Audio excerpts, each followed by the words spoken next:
Ready. So Tejal, कसं वाटतंय आता सिलेक्ट झाल्यानंतर?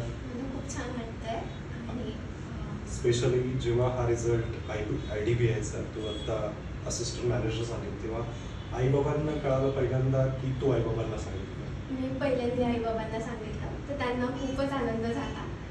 मग ते तिकडनं डायरेक्ट इकडे आले काँग्रेस करण्यासाठी. तुझे आयडियल कोण आहेत, म्हणजे आई बाबा किंवा यामध्ये तुला इन्स्पायर करणारा सोर्स कोणते? माझी आई इन्स्पायर करणार, म्हणजे तिने 10 वर्ष फुकट नोकरी केली आणि त्याच्यानंतर तिला पगार सुरू झाला आहे. सो ती माझ्यासाठी खूप आयडियल आहे. डेफिनेटली. तुझा प्रवास, तू MSc केल्यानंतर तू पुढे बँकिंगकडे आली. मग तुला असं नाही वाटत MSc आणि बँकिंग थोडं वेगळं आहे, किंवा आता तू करतेस आणि सिलेक्ट पण झाली, मग आपल्यासारख्या इतर विद्यार्थ्यांना तू काय सांगशील की हे शक्य आहे किंवा याच्यात काही आपल्याला त्रास किंवा अडचण येतात? MSc झाल्यावर मी असं ठरवलं होतं की कॉम्पिटिटिव्हचा स्टडी करायचा वेगवेगळ्या. मग मला कळलं की बँकिंग हा ऑप्शन, म्हणजे मी SSC पण विचार करत होते, MPSC पण करत होते, पण मग बँकिंग म्हणजे 3 महिन्याचीच प्रोसेस असते की लगेच त्यांचं जॉईनिंग असतं, प्रोसेस ट्रान्सपरंट असते आणि जागा पण खूप येतात. तर त्याच्यामुळं मला ते बेस्ट करिअर ऑप्शन म्हणून मला वाटलं की बँकिंग आहे.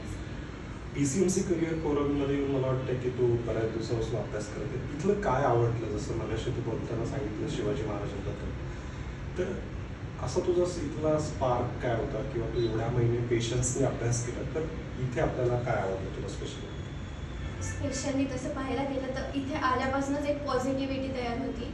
आजूबाजूचं वातावरण पण असं आहे की पॉझिटिव्ह सगळे लोक आहेत इथे, आणि सगळीकडे कोट लावलेले. जेव्हा असं डिप्रेसिंग वाटतं किंवा होणार नाही असं वाटतं, तर ते वाचलं की 5 मिनिटं डोळे मिटून बसलं, ते वाचलं तरी लगेच पुढं अभ्यासाला सुरुवात करता येते. जवळजवळ 350 वर्षापेक्षा जास्त काळ झाला आहे, तरी पण शिवाजी महाराज आजही आपल्यासाठी ती ऊर्जा, एनर्जी आहे, आणि नक्कीच आपल्या मुलींसाठी पण ती एक वेगळी शक्ती आहे, सेफ्टी आहे.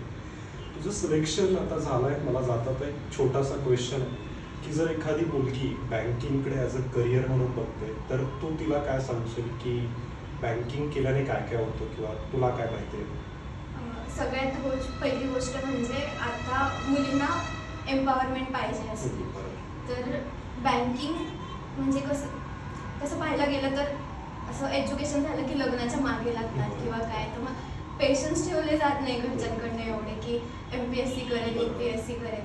तर बँक हे कसं आहे की तुम्ही सिलेबस थोडा कॉम्पॅक्ट आहे आणि कमी वेळात तुम्ही अभ्यास करून चांगली पोस्ट मिळवू शकतात आणि फायनान्शियली स्टेबल होऊ शकतात. सो मला तर वाटतं की ह्या दृष्टीने पण विचार करायला पाहिजे मुलींनी. डेफिनेटली. खूप छान. आणि खरं सांगू ना, म्हणजे तुझ्या प्रकारे तुझा अभ्यास किंवा तुझा घरचं वातावरण नक्कीच तुझ्यासाठी प्रेरणादायी होतं, आणि यापुढे पण हा प्रवास खूप छान राहो. यापुढे पण वेगवेगळ्या संधी भेटल्या तर एक्झाम दे आणि यशस्वी हो. खूप साऱ्या शुभेच्छा. All the best.